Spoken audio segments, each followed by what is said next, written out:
Ag Bioscience, the #1 ag tech podcast globally, is now available on video. Hear from leaders and innovators across food, animal health, plant science, ag tech, and agriculture. Mondays at 6 a.m. on YouTube or wherever you get your podcasts. While you're there, subscribe and leave us a review. It's the Ag Bioscience Podcast with Agronovis Indiana. Get more information at agronovisindiana.com. The internet changed how we work. AI is changing what work gets done. A bank cut loan processing from days to hours. A student built an AI scheduler, improving on-time delivery from under 70% to over 90%. Most teams know AI matters, but aren't sure where to start. InAI is Indiana's statewide AI adoption effort, built with industry, academia, and community partners, helping you move from understanding to action. Visit inaiready.com. This is the IBJ podcast for the week of Monday, July 13th, 2026, brought to you by Taft. I'm your host, Mason King. Welcome back to the podcast, everybody. According to a report last month from the Social Security Administration, the trust fund that the government uses to help pay out benefits to retirees is expected to run out in late 2032. At that point, Social Security will only be able to pay 78% of your scheduled retirement benefits. Now, this isn't a surprise. We've known for many years it eventually would happen, but there hasn't been enough political will in Washington, D.C. to rescue the system. Late last year, President Trump began making references to the public retirement system used by Australia. And on July the 6th, Trump made his most definitive declaration yet, saying his administration is looking at adopting the Australian system, or at least elements of the Australian system, and would try to get Congress on board. Now, here's a quick rundown of the system, which has three basic components.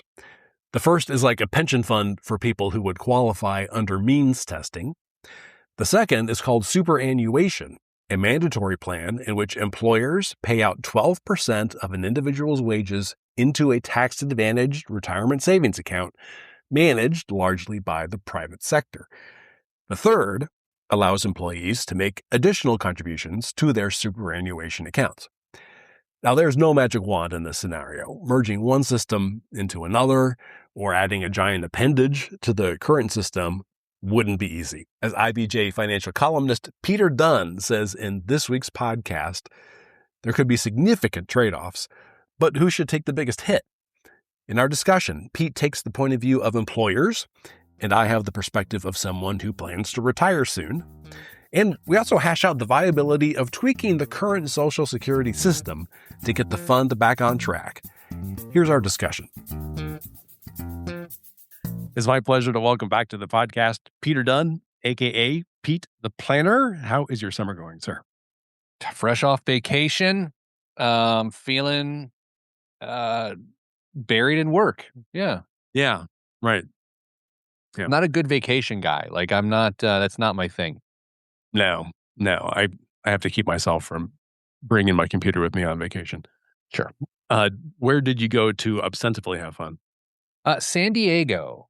Wonderful. Oh. I was walking around Coronado amongst the Navy SEALs feeling emasculated.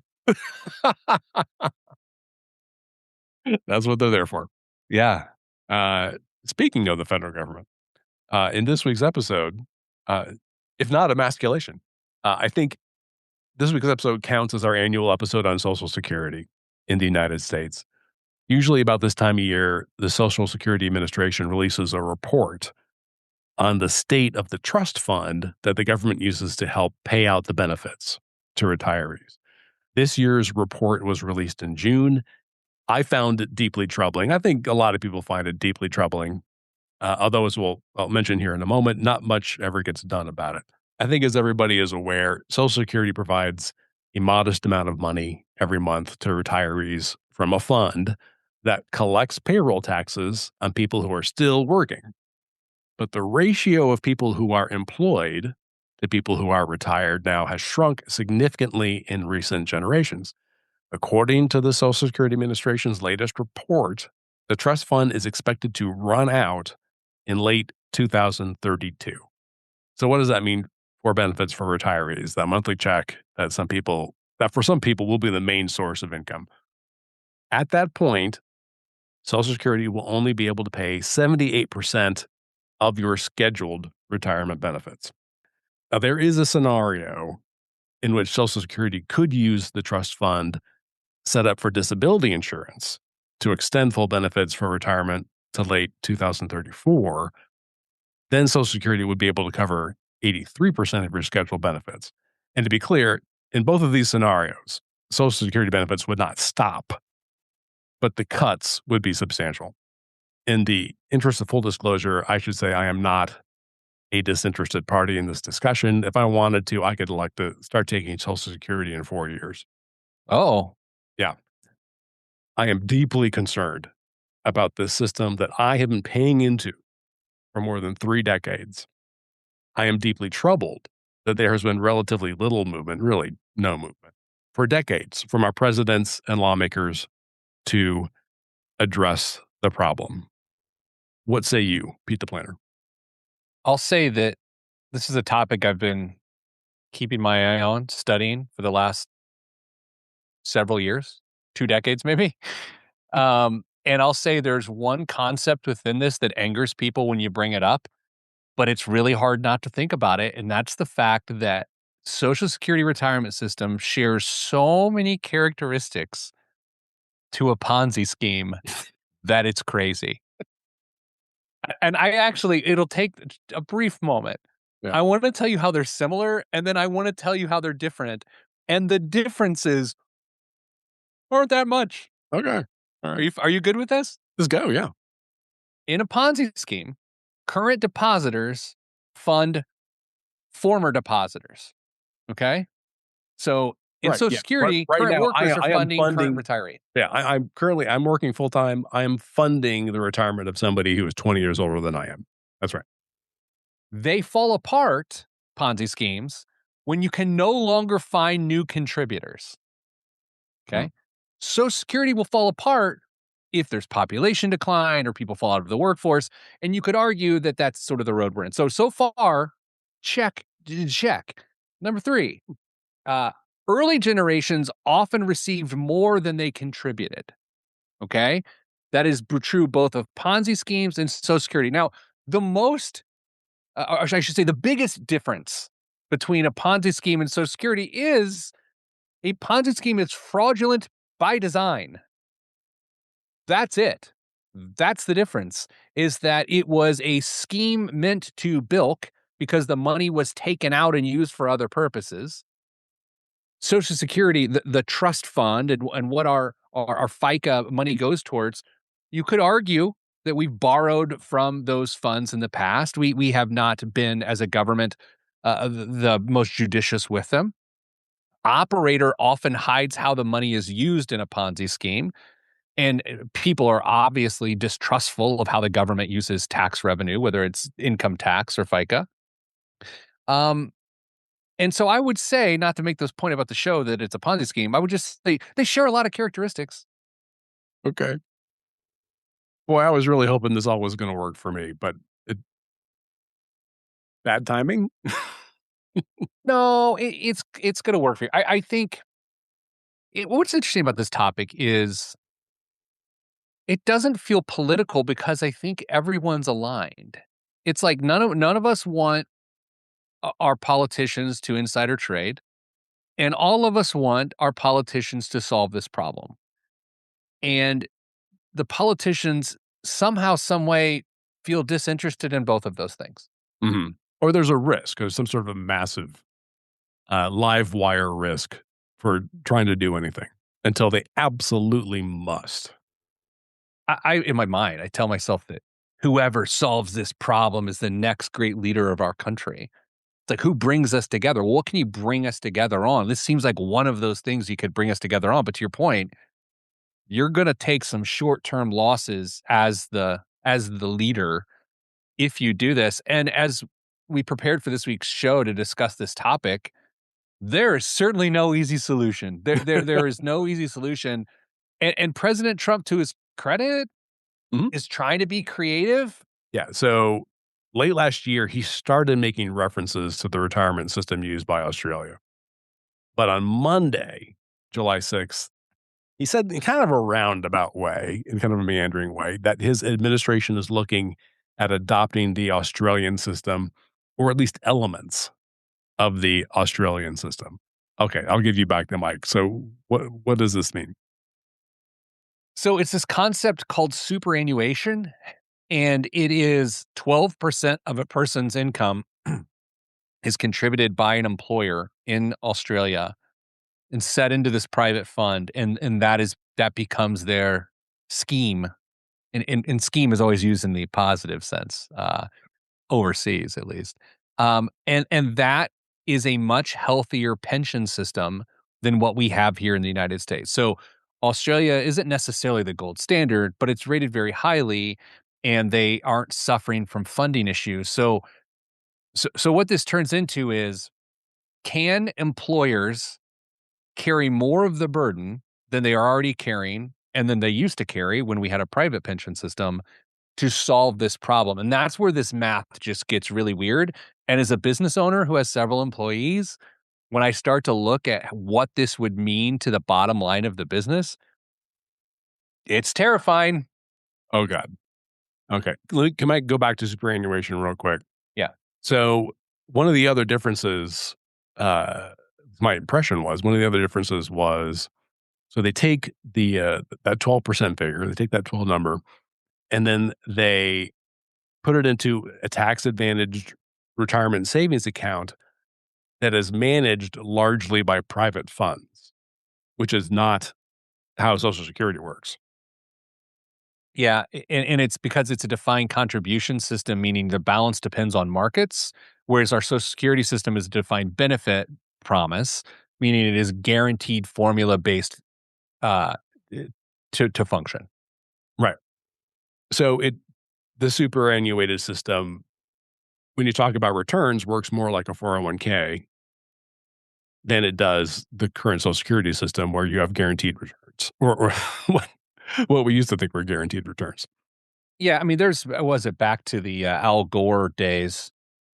He's still around, but also not around. The lockbox thing, he wanted to take Social Security and put it in a lockbox, which just meant privatize Social Security funds. Well, it's interesting how many different ways people come up with saying privatize. I agree with you. I think if you pull the lens back a little bit and say, no matter what you call it, how good is it? Australia's system ranks a B plus on the Mercer Global Pension Index, and the U.S. ranks a C plus. Now, if our system's a C plus, what's an F? So I do think there's something interesting about letting the money work in the markets versus having it just guaranteed, because the underlying investments are going to be more conservatively invested, and it'll just be tougher to keep up with the system. And so I honestly, I wish my FICA dollars were all set aside and put in private markets from the day I started working. I would have loved that. But the other part of that is they weren't set aside for me. They were put into the pool. What this is talking about is putting it in a set aside for a person. Okay. So how would this help us escape the problem? How does this rescue us from the problem we're currently experiencing with Social Security? Well, clearly we're underfunded, right? I mean, I think that's the first part of this. But then you have to say, okay, if it's underfunded, who's going to eat the cost? Who's going to, if we properly fund it, who's on the hook? And so I will at least introduce 3 possible people who could be on the hook. As it stands now, you could say the government is on the hook, but where is that money coming from? And people would say, well, you just print more money. That's what we do. We're Americans. Yeah, Americans is actually, yeah. Or you borrow money. Yeah. Right. Sure. So that's one, and that's kind of the world we live in now. Number 2, that you make the percentage of what goes into the Social Security fund out of a person's paycheck, that increases for an individual. And I think that is likely to happen, meaning it will feel like a tax increase. How do you think about that? Yeah, because currently, was it 6% comes from the employer, 6% comes from me? Is that correct? Yes. Okay. So the suggestion is, what if I pay more? What if I pay maybe 9% or 10%? Correct. I mean, I already kind of do. It's called my 401k. So that's so I guess my initial reaction is, well, why is that my problem?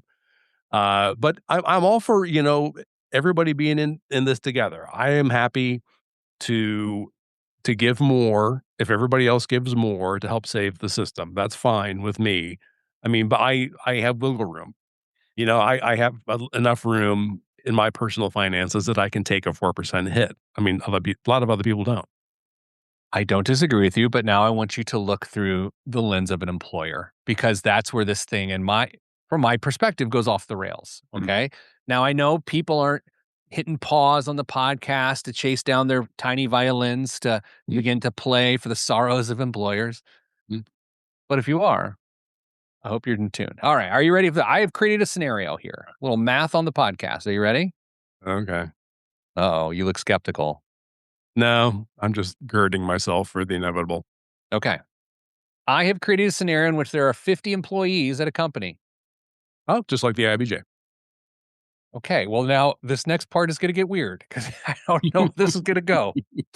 On average, across everyone, high and low and middle, 100K average salary. Do you say so? Okay, but we're going to get to percentages here in a minute, Yeah. so it that doesn't helps. really Yeah. matter. Gotcha. Okay. It doesn't really matter. I just needed to get out there. So the employer's FICA obligations for a year of this $5 million total payroll is $382,000. That's currently at 6%.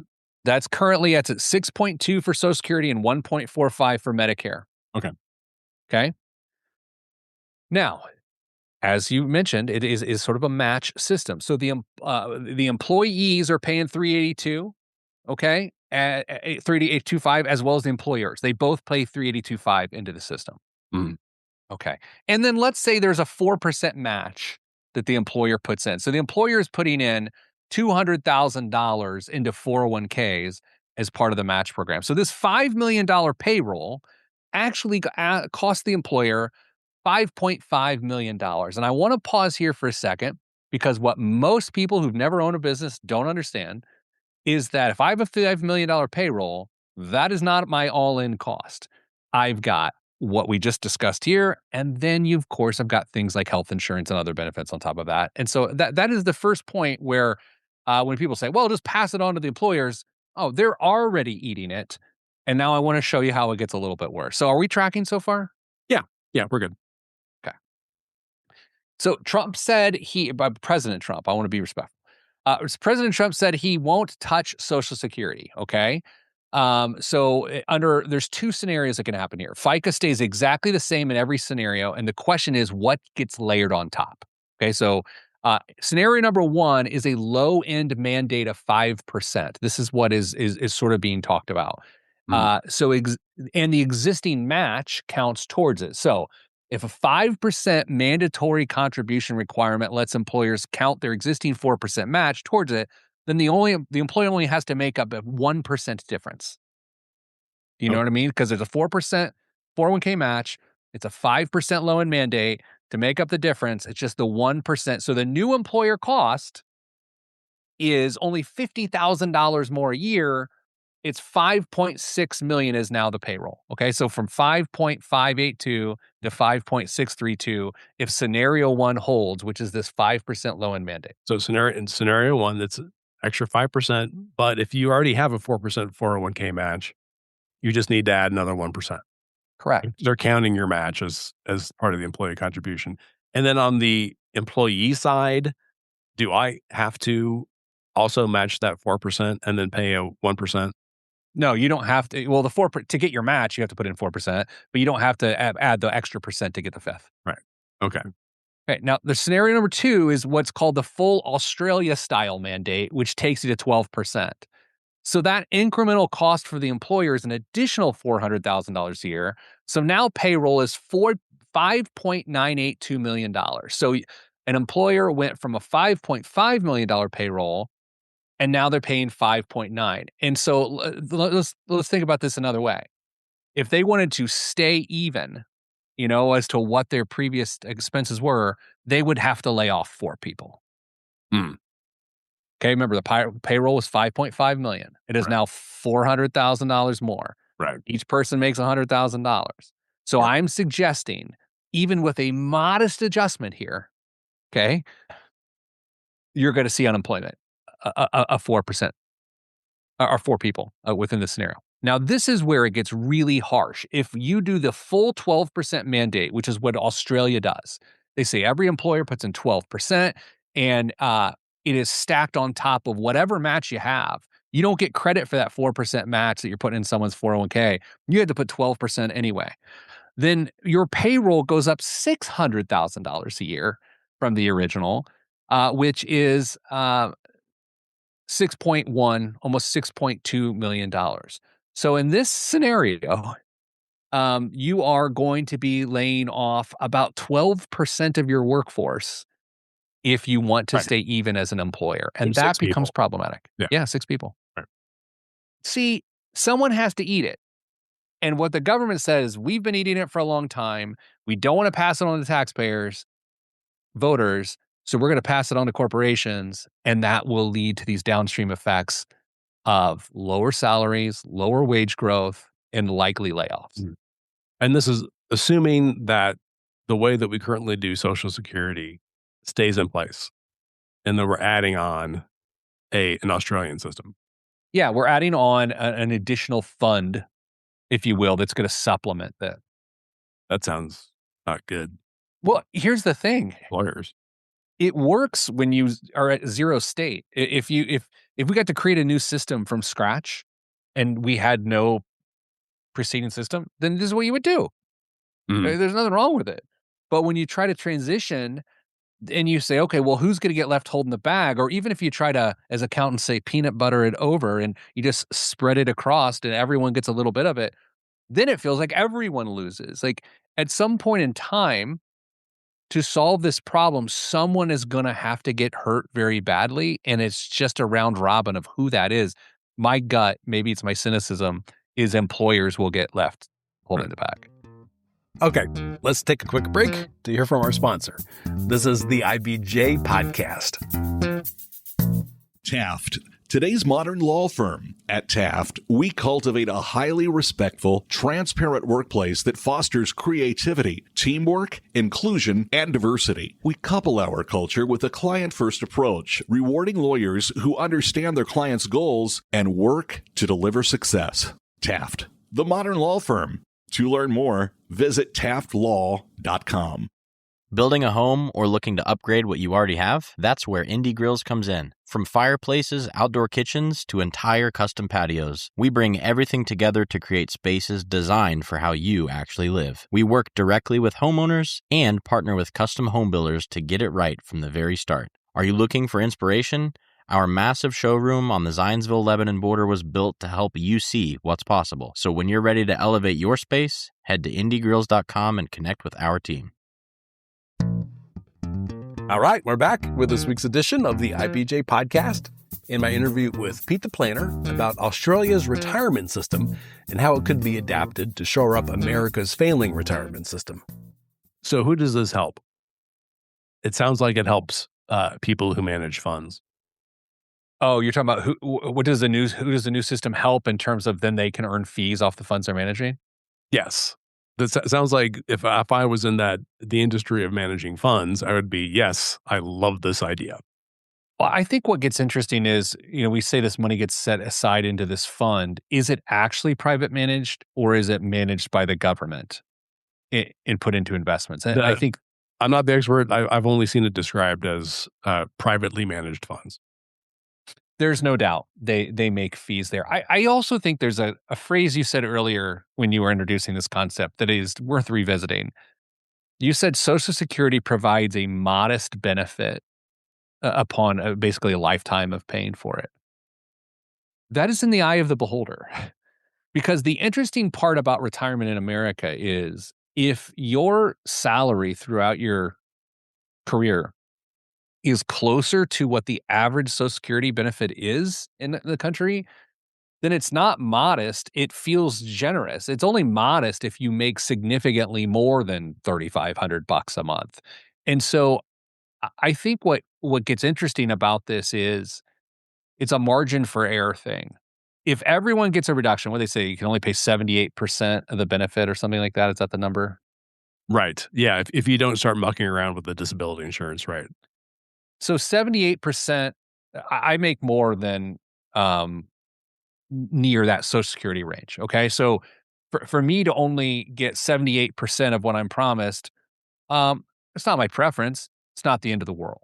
Mm-hmm. But if you're right at that range of which your earnings were right at that Social Security amount, your margin for error is pretty slim. That 22% reduction is brutal and untenable. So then it turns into what is fair? Is it Hey, fair? I'm sorry. Can I jump in real quick? Yeah. Just because I was curious of this, and I actually just did a web search. The average Social Security monthly benefit is a little bit over $2,000 a month. And the reason is because of the number of elderly people who started taking it at lower ranges. Yeah, right. sure. So anyone, and I'm going to be generous to you and say anyone our age, it's significantly higher. I mean, it is, and again, we are earning the benefit. It is a promise to earn a benefit. It's going to be closer to $3,500. And that's right. And that will also depend on, if you just use me as an example, when I choose to start taking benefits. The longer I wait, the greater the benefit would be. At least that's what we've been promised. I think what's interesting is there's an entire cottage industry within financial planning that just argues to the death of whether you should take it early or wait as long as possible. I just had this conversation with my financial planner. What did they say? And I've already blotted it out of my mind. I think, I don't want to oversimplify it. The way that I took it was kind of like 6 of one, half a dozen of the other, because there are other pools of money in this system. I can, jigger IRAs and 401ks to create income in different ways, just depending on how I want to time all of this and how, long, I can reasonably expect it to stay alive. I was talking about fairness, which I think is such an interesting concept. Anytime you get into politics and you get into money and something like Social Security. So I want to explore for a second, if we will, why this turns into a really heated thing. If someone at near the Social Security level gets a reduction of 22%, that doesn't feel fair because economically it could absolutely wreck them. Right. Okay. For me, it doesn't feel fair because I've paid a lot into the system and I want what I feel that I'm due. And those are very different emotions. Mm-hmm. And so I think that is one of the things that makes this such a complicated situation.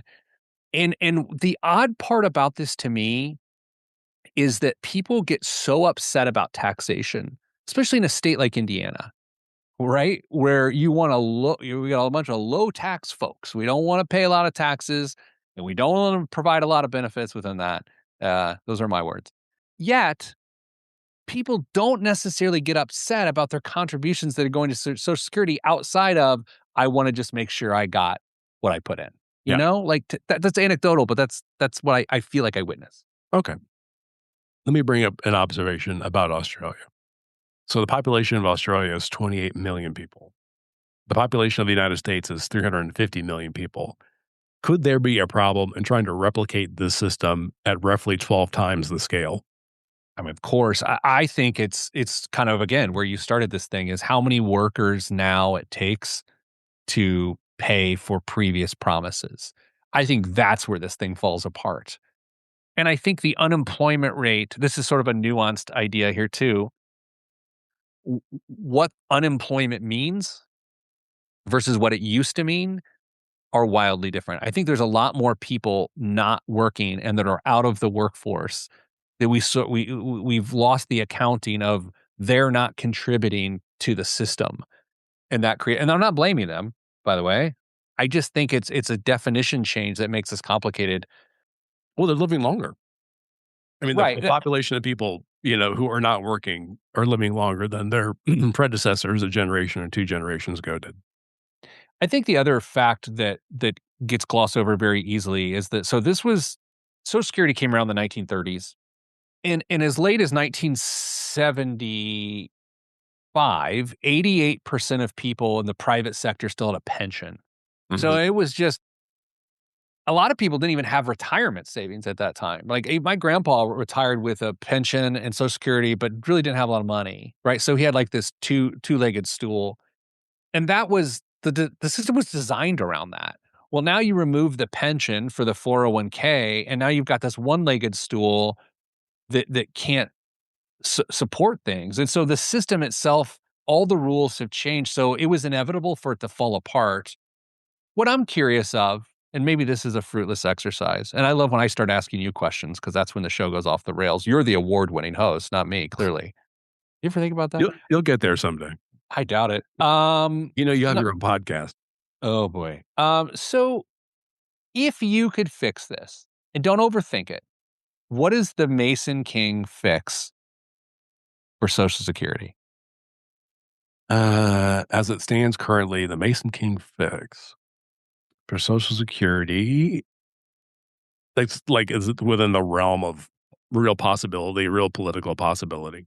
Yeah, you're not like selling unicorn venom. Like, yeah, real things, okay?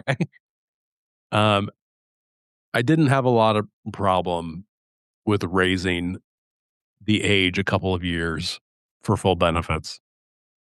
I think full ben's currently 67. I didn't have a problem with it moving up to 69, especially for people younger than me. Not me personally. Sure. People coming up. How big of a difference that makes, I am not sure. I believe that there is a ceiling on how much can be taken out of your paycheck for Social Security, depending on how much you make. And I forget what it is. If it's like $300,000 or $400,000, at some point they stop taking money out. It's like $167,000. Okay, I would be very happy to raise that to let's say $400,000 or $500,000. So those folks could pay into the system. Can we double click on that? Like this point specifically? Yeah, sure. Doesn't that feel like a no-brainer? It sure does.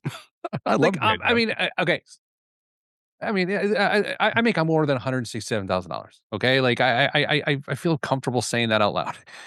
And I know the last few months of the year when that part of my paycheck goes away, that obligation, that my net income grows.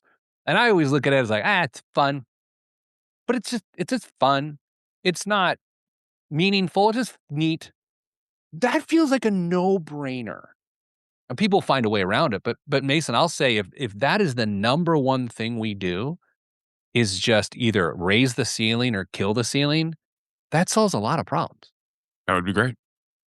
I think your other one is really onto something too of raising ages, but I want to ask why we stopped at raising just the full retirement from 67 to 69 and you didn't raise early from 62 to 64. Oh, I'm with that too. That's fine.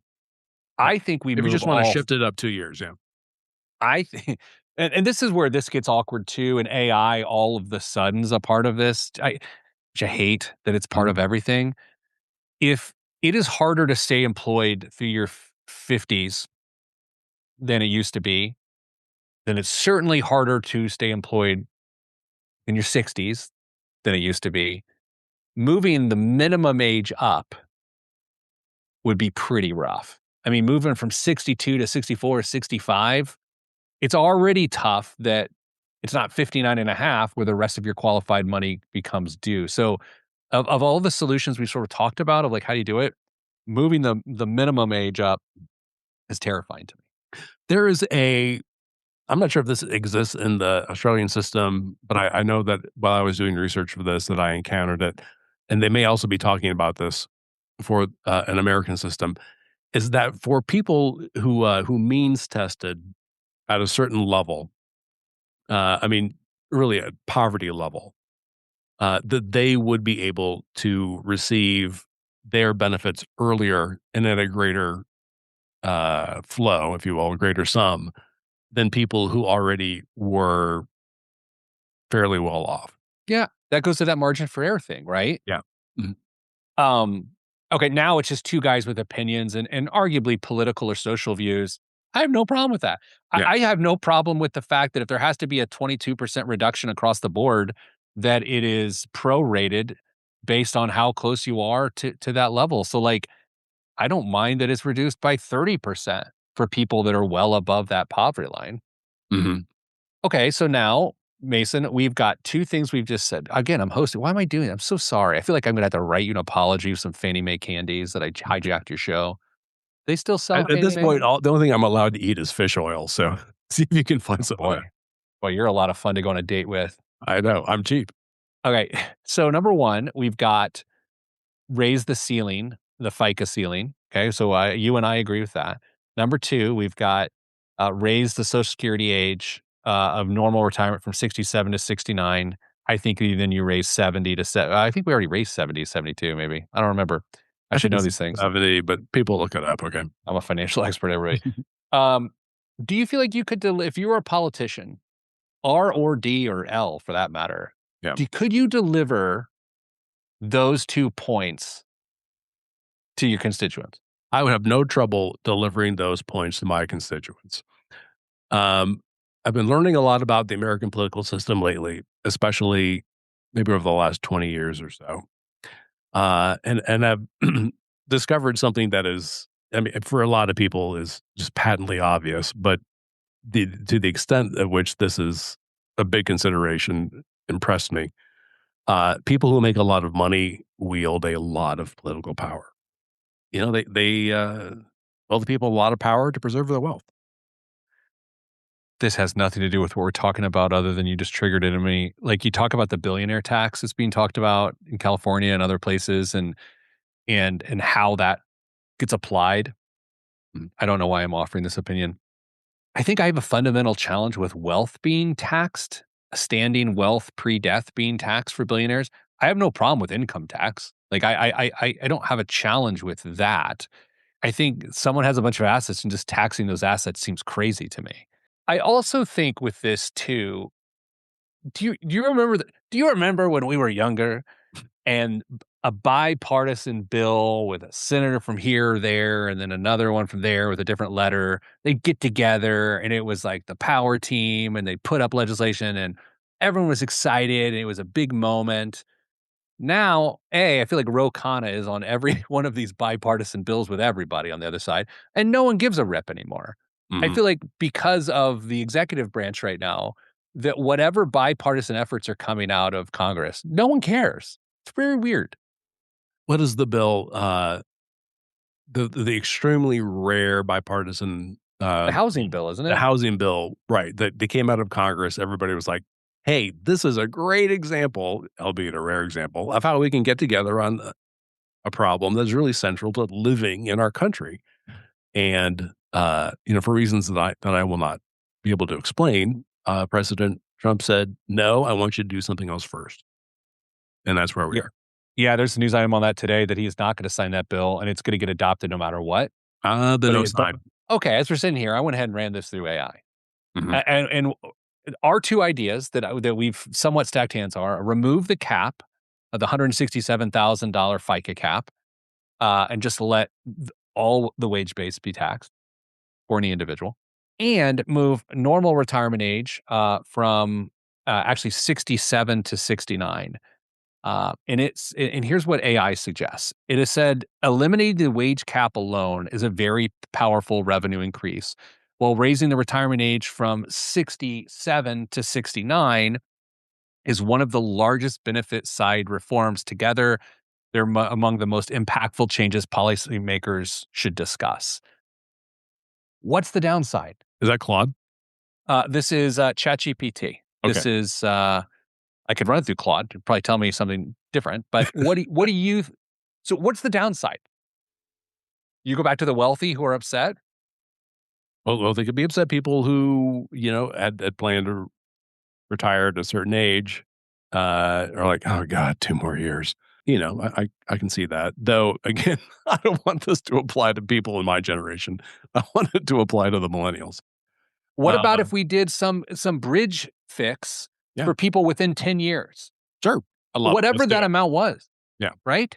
I'm never running for office, but I'm telling you, this is what I would do. Okay. Let me get into the risk question again real quick, because if we talked about it, I forgot. I think one of the things that people don't like, and I've really never liked about the idea of privatizing Social Security, is the risk that we could have a massive bomb go off in the economy, as it does at least once a generation, and you could stand to lose a lot of what you were counting on. That's not nothing. I think the question is it privately managed but then self-directed, or is it privately managed and you can't direct it? I think that's an important factor, because then you get people's own risk tolerance in there. Let's say, let's get on the land of fantasy here, and you fancy yourself a very aggressive investor that thinks they know what they're doing, but in fact, you don't know what you're doing. You just think you're aggressive and you know what you're doing. And so you make changes to your account that then puts you in a terrible position, and then your safety net is gone. That's different than, it being managed by someone else who actually knows what they're doing, and a bomb goes off in the economy, your words, then it can be stomached a lot better if someone else is managing it as opposed to individuals, because individuals have no idea what they're doing. Yeah. So you could have a system, for example, where you have you have to be in a particular target rate fund or target date fund. That would be one thing.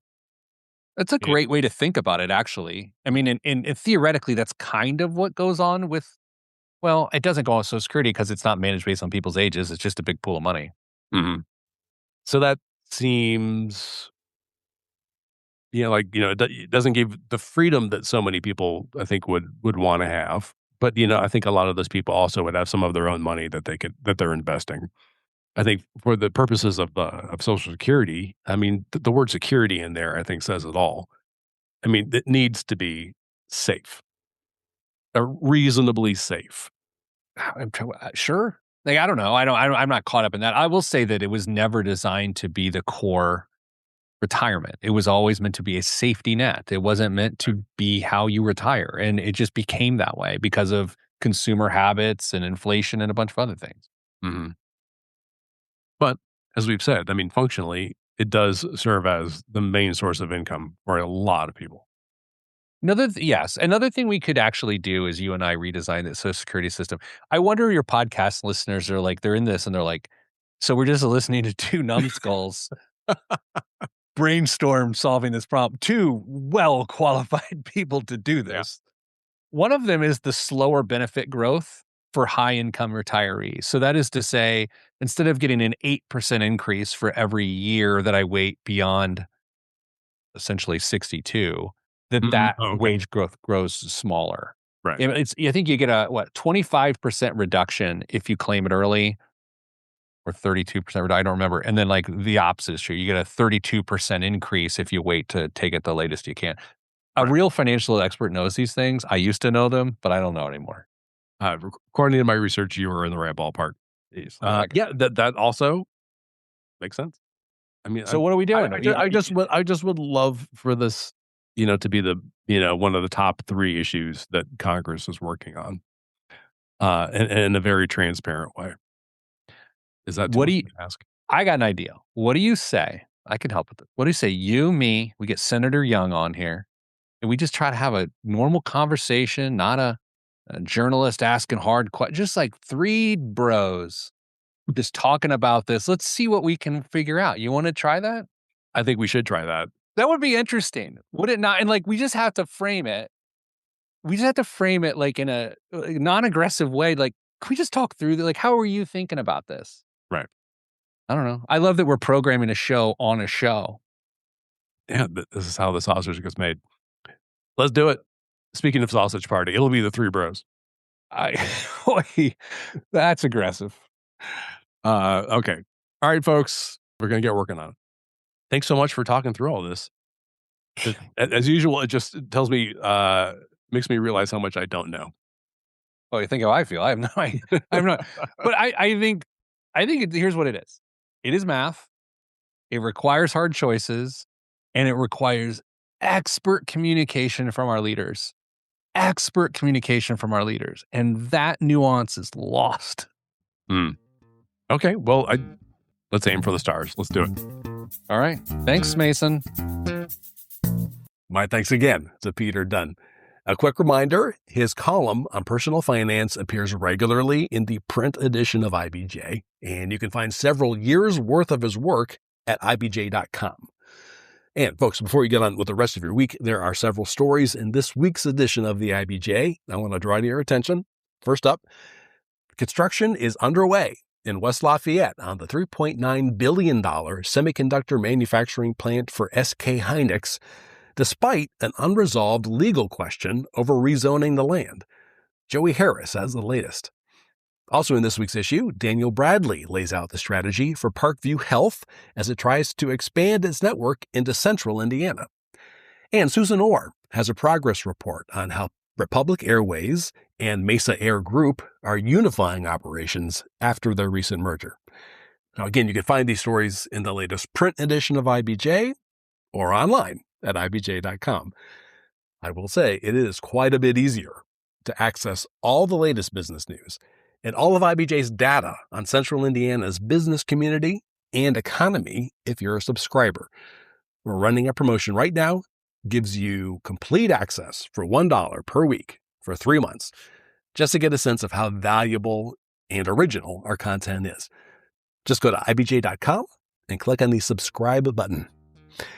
And thanks again for making time this week for the IBJ podcast.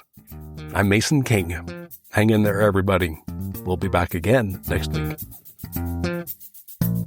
You know, the economy and the market are in a hairy place these days. It's up a lot, it's down a lot, it's sideways, and seems on the hour. There's breaking news coming out of all areas of the country.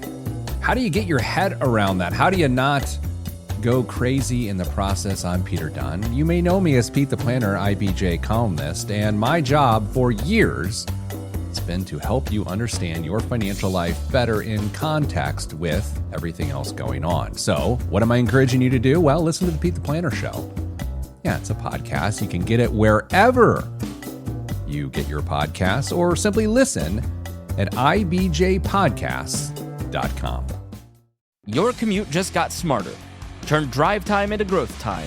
The IBJ Media Podcast Network gives you front row access to leaders shaping Indiana's economy, culture, and future. No filler, just smart, relevant, local storytelling you won't get anywhere else.